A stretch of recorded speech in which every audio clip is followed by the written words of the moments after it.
大家好，欢迎收看艳红的视频。今天我们做的这个头饰是位于莫高窟第61窟东壁南侧的回鹘公主供养人像，中间这位头戴凤冠的夫人的形象，她的身份是嫁给于田国王的曹元忠的姐姐，也就是于田王后。自敦煌莫高窟开凿第一个洞窟至今已有1600年的历史，从16国到清代，几乎每个朝代都有开凿的洞窟。现存洞窟738个，壁画45000多平方米，是我国也是世界壁画最多的石窟群。在人们惊叹敦煌壁画精美宏大，雕像如此丰富多彩的时候，总会提出这么一个问题：这些洞窟都是什么人建造的？他们为什么要建造这么多的洞窟？答案就是壁画上的供养人们了。所谓供养人，就是出资发愿开凿洞窟的功德主、窟主、施主以及与其有关的家庭亲属。供养人画像不仅是当时社会的真实反映，也为我们后人提供了宝贵的历史资料。古于田位于今天的新疆和田，和田盛产美玉，因此在画面中我们可以看到于田王后的饰品均为于田美玉，华丽无比。不过我们这次制作中，因为壁画中的颜色非常的像绿松石，所以我们用仿绿松石来代替。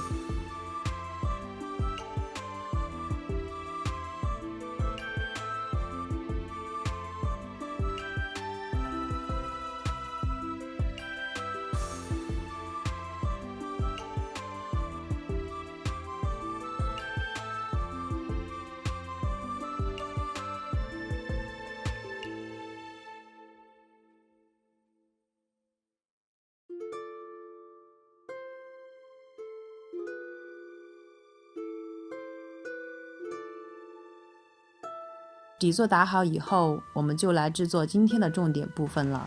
那就是大凤凰的部分。拿出前面热塑材料的边角料，用热风枪将材料吹软，将其捏成凤凰的身体和头部，在两边镶上2对翅膀，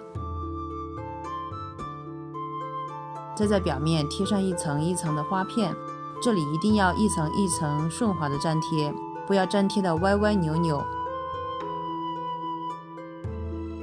脖子以上部位粘贴小花片，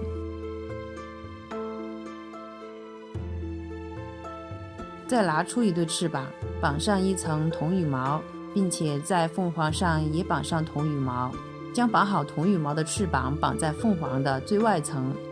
用电镀金水涂凤嘴和空隙的地方，把铜底座安放在翅膀和凤凰的身体上，并镶嵌上绿松石。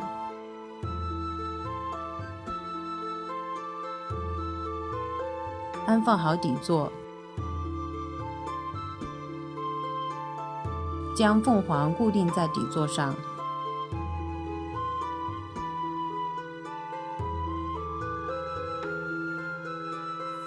接下来我们来制作小配件吧。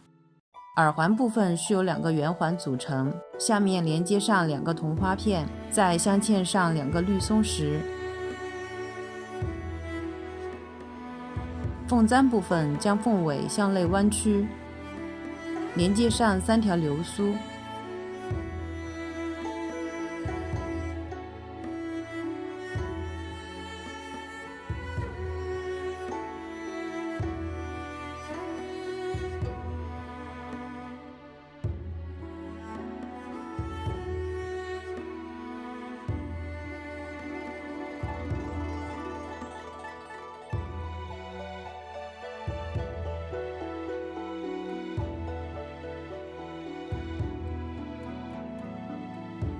头饰前面部分是这种环形的发钗，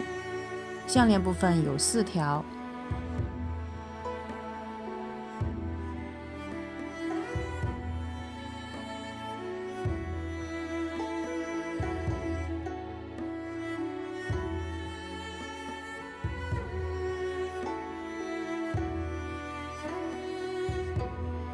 61窟女性供养人画像的难得之处在于，除了人物、服饰、首饰等图案保存得非常清晰，供养人的面部妆容画面也保存得非常清楚，因此我们才有幸看到了千年以前的贵妇流行的妆容。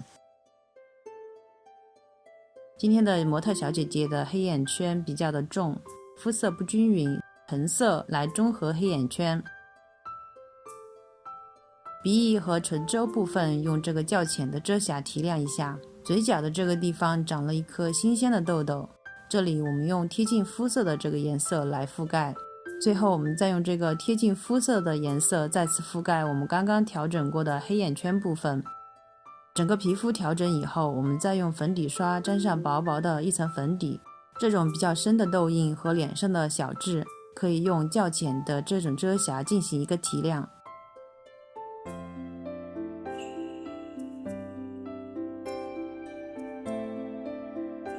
接下来我们来画眼妆的部分，先用一个浅棕色打底，再用一个深一点的棕色加深眼尾，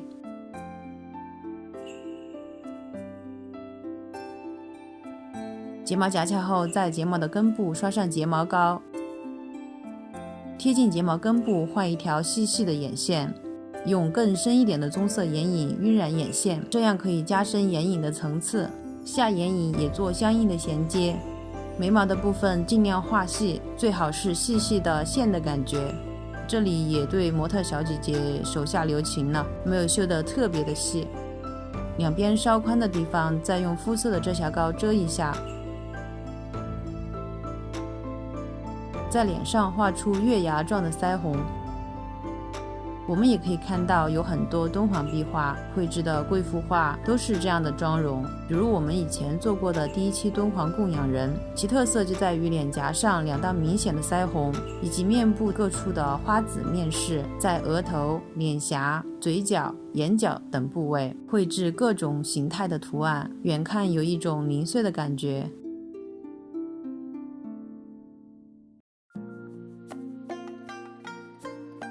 画出一个小巧的嘴唇，整个妆容就完成了。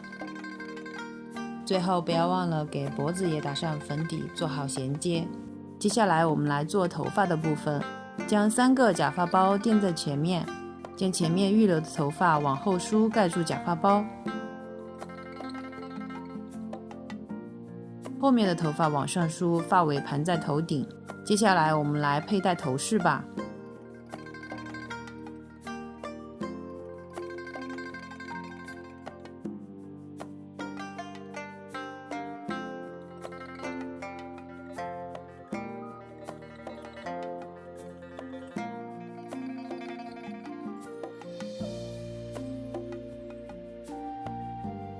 我们来看看整体展示吧。